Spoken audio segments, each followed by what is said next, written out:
big portion of people that come here, they're like in their mind, it's like Honduras is this dangerous place where you can get shot, like every block, and numbers and news, they make it sound a lot worse than what it is. Just because of the name, you already have a special kind of people coming to third world countries and visiting. People coming with an idea about what they're going to encounter in Honduras. It's only for this exclusive Indiana Jones who will survive. Honduras, as you know, has a bad reputation because of our cities. And actually the people visiting Honduras at the moment, they're really surprised. They have an expectation, I think, actually bad, and they take the risk to come. Tomorrow we're welcoming a group, so we're placing them in host families, Honduran host families. They get to live with us, eat with us, just hang around with us, go to church, and just that sense of closeness that we have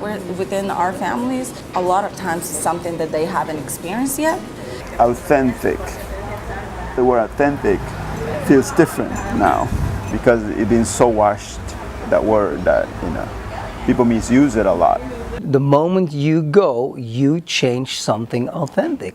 It is part of the tourist attraction to be authentic, but on the other hand, local people want to move forward also. A lot of people that come, a few of them, they kind of come with this feeling of, oh, I feel entitled to this. You get these people demanding and trying to change things so there is adaptable to them. You go out on a shopping trip before you leave on a holiday for more than $1,000 of travel gear, and then you come to a country and then you start discussing about a 200 lempiras hotel. You think you are entitled to ask for a discount. I think when you visit a home or visit a place, you should actually see how people dress, how people act, and go into the place humble and respectful. I remember a group once, they came to our farm and the guy, he took his shirt off, which is fine, but not in the dining table. I have been in the position where people have assumed, because I look Latina, oh, she doesn't speak in English, and they will, talk about me or Hondurans in front of me. You find yourself talking to people that makes generalizations or assumptions as far as all the Latino community and all the Hondurans. I have this guest, I told him, I have to go to town, I'll leave you with Irma. Irma will serve you your dinner. She waits if you need anything, and then, he brings them, because we like to bring fresh things, like tortillas fresh, everything fresh. The people were uncomfortable because they felt that they were staring at them, of course, the whole night. She was just half an hour having dinner.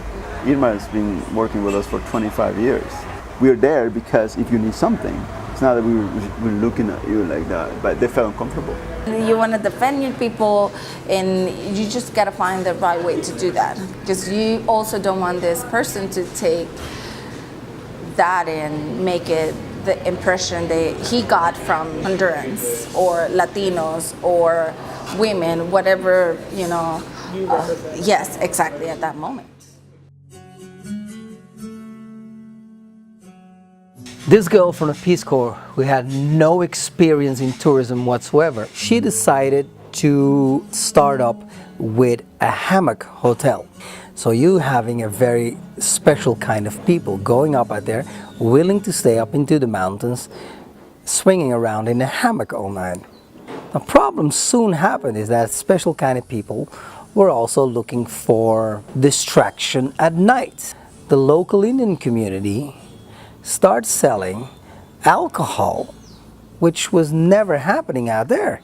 On paper, maybe great idea to get some extra dollars in, is actually a very, very stupid idea. In the end, you're bringing a lot more problems than benefits for the town. They have this thing in their head where they're thinking, well, I come to help you, so if this is what I can do, you gotta take it. And sometimes what we think we're doing to help is not actually helping. It's very helpful if you get insight from within the community. If you come with no expectations as far as, I'm gonna be the solution to everybody's problem, you might have a better experience. There was a small missionary group out there handing out second-hand clothing. And of course, they got completely overrun by the people out there. The project ended at the pickup hauled out of town, and the missionaries in the back of the pickup truck, 5 or 6 people, were throwing the clothes out of the pickup with the Indians running behind the pickup. It's the most terrible thing in tourism you can expect. This is absolutely not, this is going back to colonizing. I do strongly believe that when they get this experience, it helps them. Like within the first couple of days, they're like realize, oh, wait, what am I doing? I'm like thinking I'm here to serve, but like the way they're working and the way they collaborate within each other helps me more than I'm helping them. So you find all these groups of people, not only missionaries, NGOs coming out here and building schools. Well, that's great. But if you don't have teachers, or the teachers are not being paid to show up every day, you have nothing. That's our Western way of thinking. That's our basis. We build a school so the kids have a very nice classroom. Yeah, and what's the next step? I feel like our children belong to their families and school. They're not here to anybody's amusement. They're not here to entertain. They're being brought up on this thing that they have to put a show when people come there. Like they come to you and say, "Can I sing you the anthem in Turkey?" You know, it's that they want to put a show so you can give them money, and they're going to ask you 10 times, and you can say no 10 times, and they will keep asking you, and they don't care if you get upset, and that's really bothersome because they don't have respect. It's unethical. If you say no, it's no. What I do is I'll just carry cookies in my purse. If they're hungry and they see me, yeah, I'll give them a cookie. Just I don't want to be that dynamic, you know. Giving away money like that is not, that won't solve people's problem here. And in your minds, you might think you're helping, but you're not. If you are a traveler from a first world country and you decide to go to a third world country, you have a social, economical responsibility. We have to leave money behind. Most of these adventure travelers, they come in these countries, pretend to be for a small while somebody they're not, but then go back to a job which makes them $70,000 or $100,000 a month or a year or whatever. We do have a rule, which is the first couple of days is no cameras, cell phones, or anything like that allowed at camps. I'm not just gonna, oh, look, you're interesting. I'll take a picture of you and on your face, right? Oh, at least you go with them. Can I take a picture with you, you know? No, not like an object.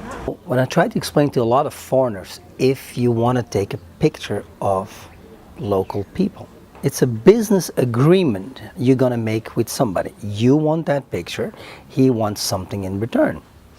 So places close by, like in Guatemala, people will ask $1 to take a picture, and then you find a lot of people walk away from it. It's just like, well, I'm not going to pay $1 for a picture, and then while they walk away, they snap a picture from out of their hip. I remember, I think it was for Holy Week, Semana Santa, we had a lot of people in the park. And these ladies from La Pintada, actually they came here and they were selling, you know, scarves and stuff like that, and they were making them. And they had the machine, I don't know what that's called. And I asked her, can I take a picture of this? And there were maybe 6 foreigners around me, and they were like, what is she doing? Like me asking the lady if it was okay to take a picture was like news for them. Because they were just taking pictures and videos.